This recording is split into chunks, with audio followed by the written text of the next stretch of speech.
Yes, there is a sermon today.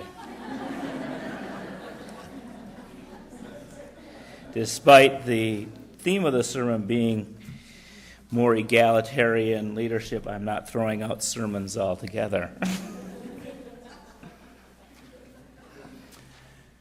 The year is 1900. Mary Safford and Eleanor Gordon are co-pastoring in Des Moines, Iowa. They have been ministers for over 20 years since starting a church in Humboldt, Iowa in 1879, often co-pastoring many churches, but sometimes branching out on their own to start new congregations. Many women have been influenced by these two.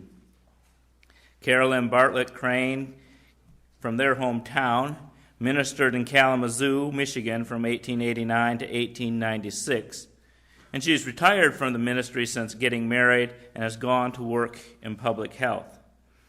Filling her former pulpit is Florence Buck and her life partner Marion Murdoch, who have both been pastors for several years.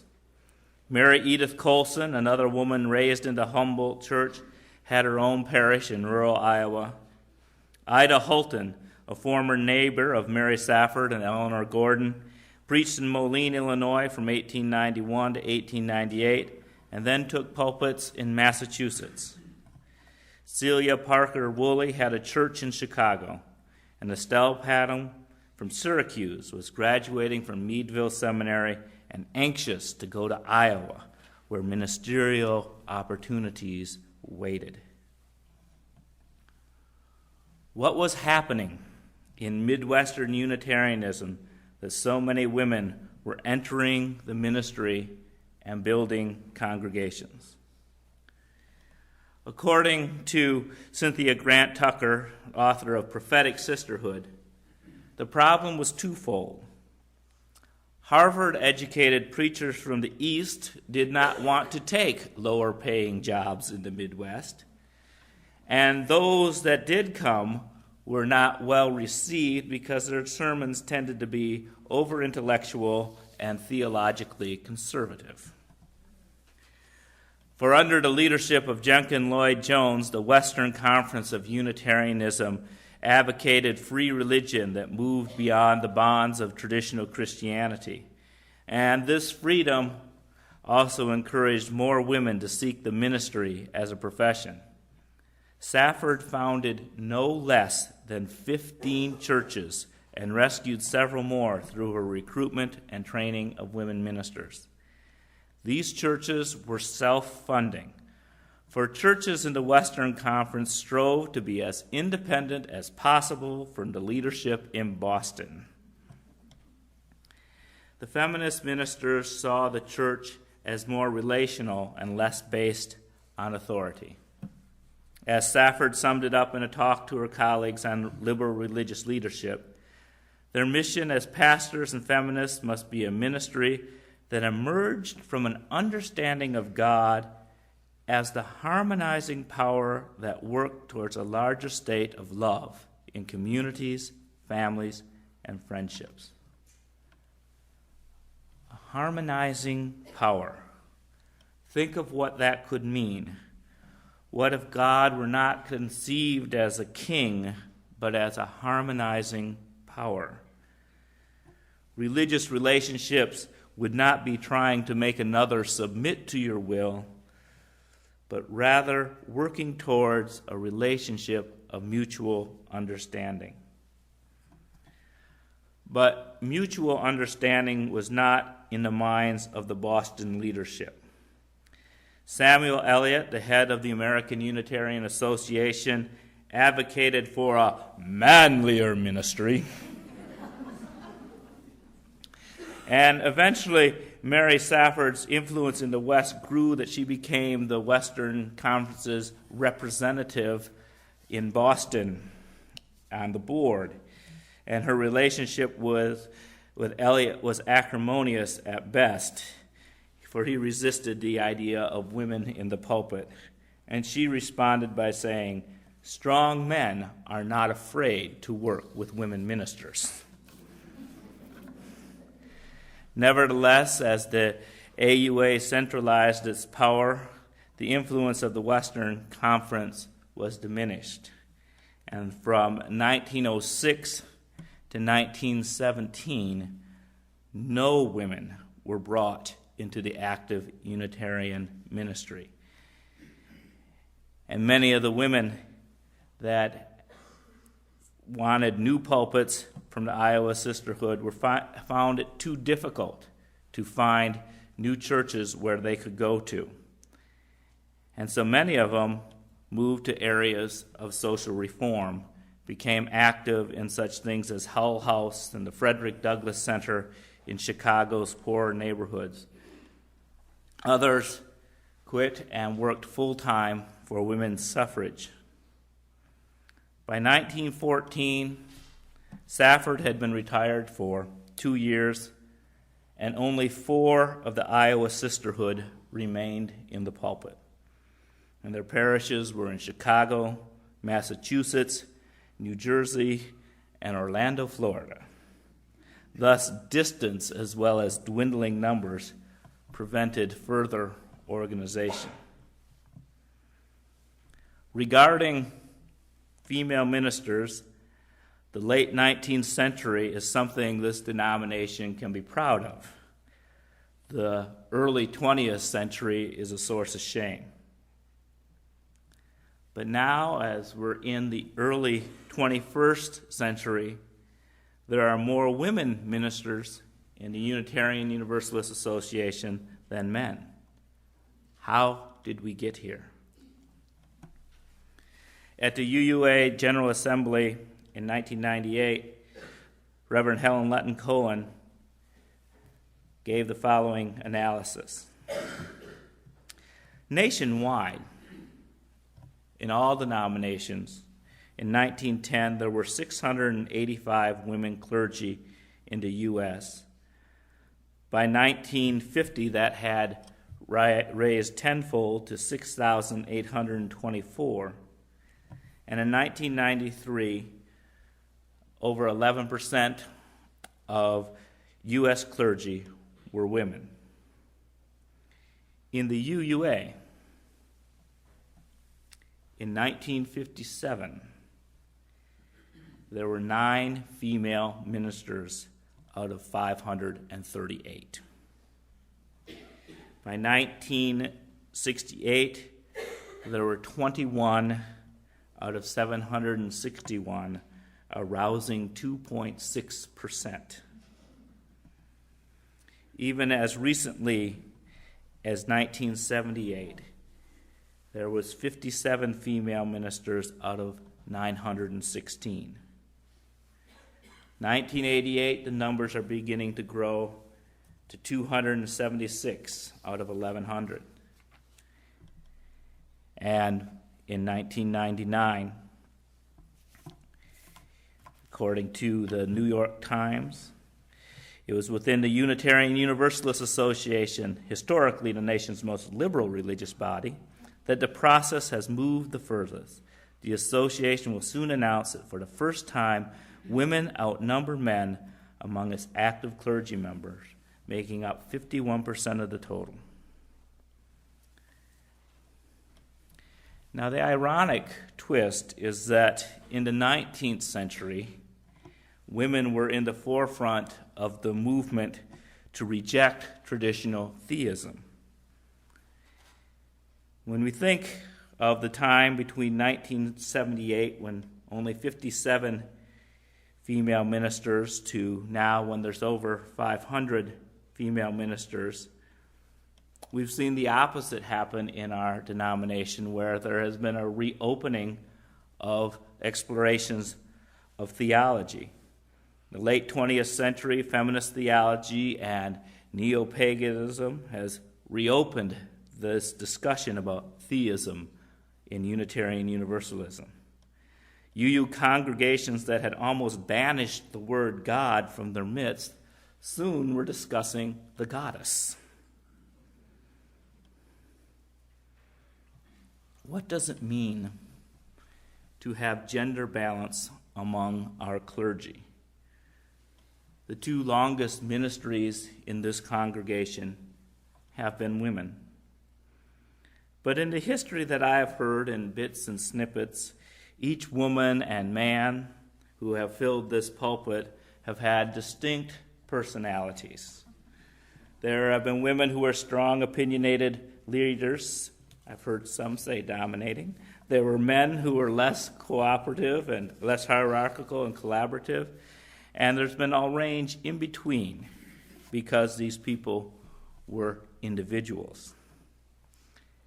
It's difficult to say what is a feminine leadership style.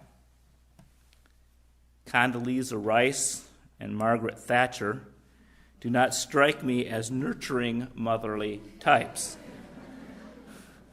Though they may show a tender side to their own families, their public leadership style is tough. Gender does not determine ministerial style, but it's not to say that women do not face unique challenges in our congregations. They still tend to be located in smaller congregations and earn less money. And if they are assertive, they are more likely to be considered moody or the B word, whereas men are considered to be assertive and strong. Traditional family roles still have women ministers more responsible for child care than their male counterparts. But both male and female ministers are learning that there is a need to balance the professional and the personal life. There is an emphasis on being whole persons. Now that has an effect on leadership style as well, because members of congregations are also encouraged to find wholeness in their lives. Rather than a small power elite making all decisions, broad participation is encouraged. That is why the board and I and Lucy, our fellowship coordinator, and Barry Chasteen, who's doing the policy and procedures manuals, have been asking people, you may have heard this, please write down your policies and procedures and your goals. And we do this so power can be shared. A policy and procedure manual gives everyone access to how things get done around here. The egalitarian approach is neither male nor female. It's just plain smart. The more people participate, the more they feel they belong. Now, nurturing relationships is said to be a female leadership trait, but male leaders ignore it at their peril. The relationships we build here are the core of what we do. The debates about what is the right thing to do must be placed within a context of love. That way we can withstand conflict while maintaining friendships.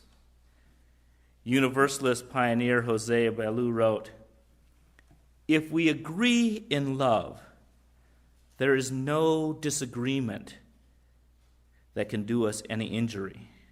But if we do not agree in love, then no other agreement can do us any good."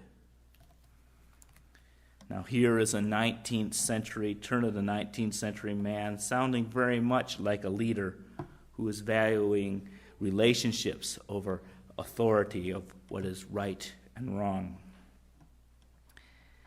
Being task-focused without a sense of purpose and community soon feels hollow.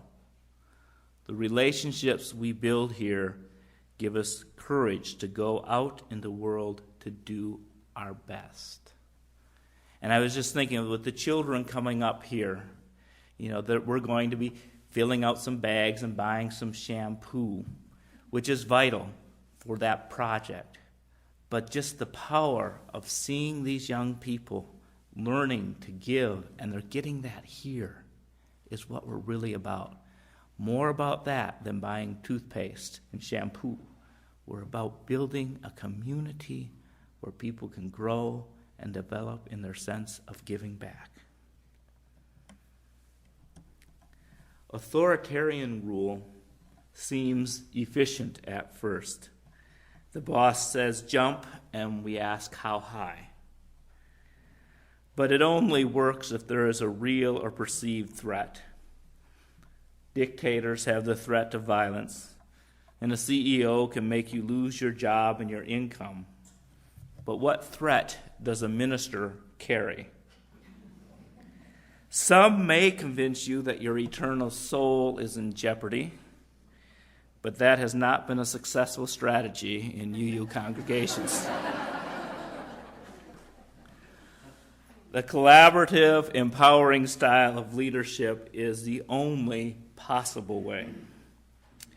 Even some government leaders and bosses are learning to lead by listening. Political and economic realities change so often that a rigid, controlling style is just not nimble enough to deal with new realities.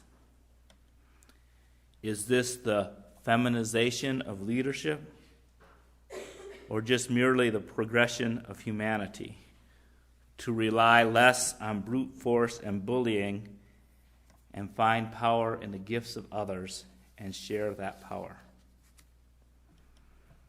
The song the choir sang today, Sisters in Zion, was written for the Mormons, a denomination with whom the UUs have had some differences regarding the roles of women. But the words written in 1990 seem to capture that spirit of the Unitarian women preachers in the 1890s. And this is the gift, as sisters we claim, to do whatsoever is gentle and human, to cheer and bless in humanity's name. These Prairie Women preachers claimed their full humanity, while Unitarians out east, such as Louisa May Alcott and Emily Dickinson, who text that Mignon sang today, were rising in the literary world. These Western Unitarians rose up into the pulpit. And our modern female clergy are doing the same, and this freedom, this example has brought freedom to men. Rather than building a defensive facade and hiding any possible weakness, we are learning to claim our full humanity. To recognize one's weakness is an opportunity to invite someone else to share power. It is not a deficit to be hidden, but a reality to be adapted to. Let us seek harmonizing power rather than absolute power. When we are able to look at each other, male and female, without stereotypes, it frees us to be individuals. I want each of you to just sit back and think for a while how you fit your gender stereotype, whatever that has been taught to you. And think about the ways that, yeah, I'm pretty much like a man, I'm pretty much like a woman, typical. But then also think of the ways that you break that mold. The way that you say, I'm not going to let the fact that I'm a man or a woman keep me from doing what I want to do with my life. Each of us have that unique balance of masculine and feminine, so that any precise definition of these terms is arbitrary at best. So let us instead recognize the full humanity and potential of each person in this room. Let us seek, in the words of Mary Safford, that harmonizing power that works towards a larger state of love. May we bless and be blessed. Please